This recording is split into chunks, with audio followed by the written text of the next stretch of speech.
Et voici le podcast de Dadili. Aujourd'hui, je vous convie à une réflexion à partir d'un texte de Pierre Teilhard de Chardin. Pour rappel, il fut un prêtre jésuite né en 1881 à Sarcenat en France et décédé le 10 avril 1955 à New York. En fait, il était surtout philosophe et paléontologue français, connu pour sa théorie selon laquelle l'homme évolue mentalement et socialement vers une unité spirituelle finale. Je vous livre donc la réflexion de Pierre Teilhard de Chardin concernant la religion et ou la spiritualité. Vous allez voir que pour l'époque, il était relativement en avance et que ça lui a valu d'ailleurs quelques remontrances de la part de l'Église, ce qui n'a strictement rien changé à sa foi. Je cite : « La religion n'est pas seulement une, il y en a des centaines. La spiritualité est une. La religion est pour ceux qui dorment. La spiritualité est pour ceux qui sont éveillés. » Vous voyez que c'est tout à fait d'actualité et ça a bien sûr plus d'un siècle. La religion est pour ceux qui ont besoin que quelqu'un leur dise quoi faire et qui veulent être guidés. La spiritualité est pour ceux qui font attention à leur voix intérieure. Bien, si on voit un peu tout ce qui se passe sur certaines mouvances sociologiques, on s'aperçoit que Pierre Teilhard de Chardin était quand même relativement en avance sur ses réflexions. La religion a un ensemble de règles dogmatiques, alors que la spiritualité invite à raisonner sur tout, à tout remettre en question. Intéressant, n'est-ce pas ? La religion menace et fait peur, alors que la spiritualité donne la paix intérieure. La religion parle de péché et de culpabilité. On s'apercevra d'ailleurs que ces techniques sont aussi utilisées par d'autres que des religieux, à moins qu'on veuille nous imposer une nouvelle religion. Et alors que, dit Pierre Teilhard de Chardin, la spiritualité apprend de l'erreur. Je continue. La religion réprime tout et dans certains cas, elle est fausse, alors que la spiritualité transcende tout et elle te rapproche de ta vérité. Et c'est la question que nous devons nous poser en permanence. Quelle est ma vérité ? Et bien sûr, elle se fait dans cette capacité à tout remettre en question et à sortir des règles dogmatiques. La religion parle d'un Dieu, mais ce n'est pas Dieu.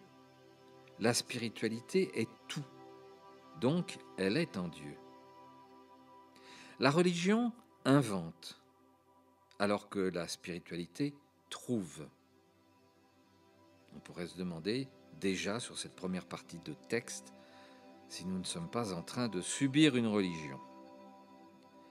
La religion ne tolère aucune question. Tiens donc. Et la spiritualité remet tout en question. Voilà des choses qui nous paraissent d'actualité. La religion est humaine. C'est une organisation avec des règles d'homme. Alors que la spiritualité est divine, sans règles humaines. La religion, on le voit d'ailleurs en ce moment, est une cause de division.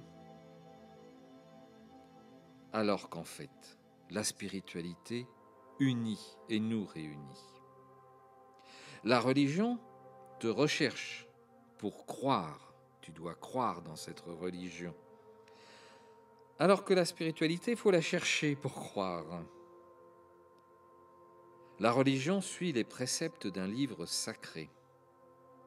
Alors que la spiritualité recherche le sacré dans tous les livres. Évidemment, on pourrait dire que toute ressemblance avec des événements actuels ou passés ne serait pas tout à fait le fruit du hasard. La religion se nourrit de la peur, continue-t-il, alors que la spiritualité se nourrit de confiance et de foi. La religion vit dans la basse astrale. La spiritualité vit dans la conscience.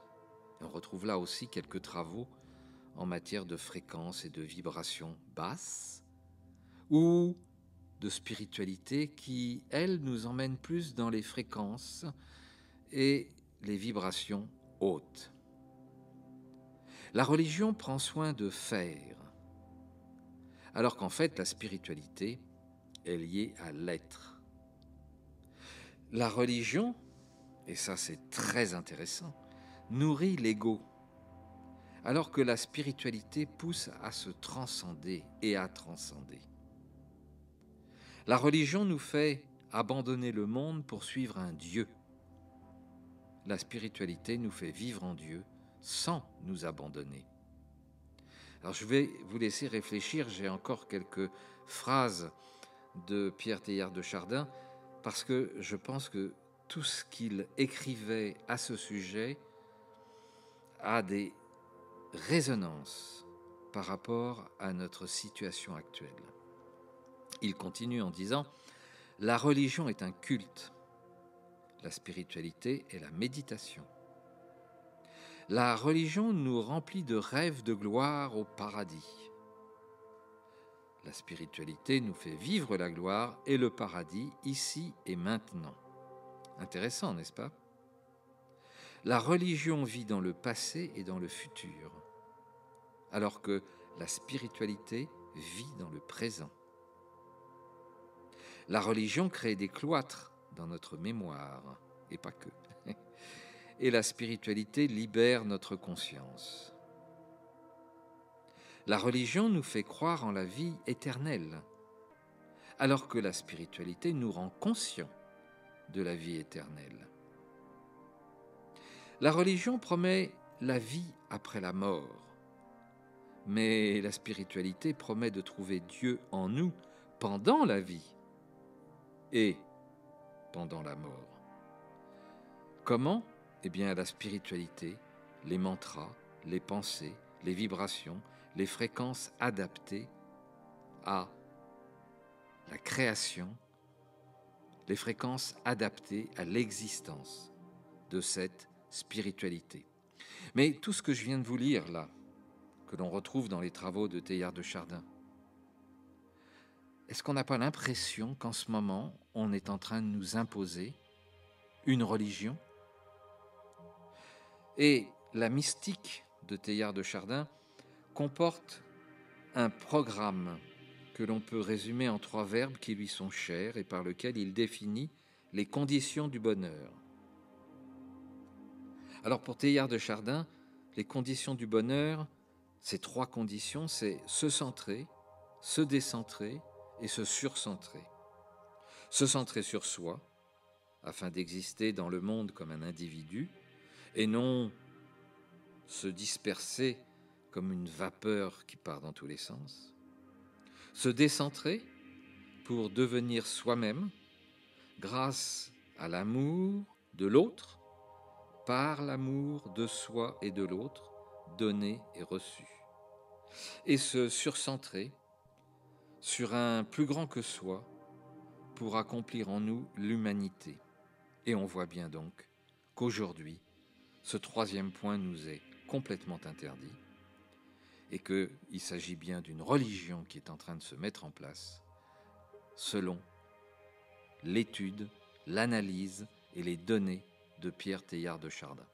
Je vous laisse réfléchir là-dessus. À bientôt.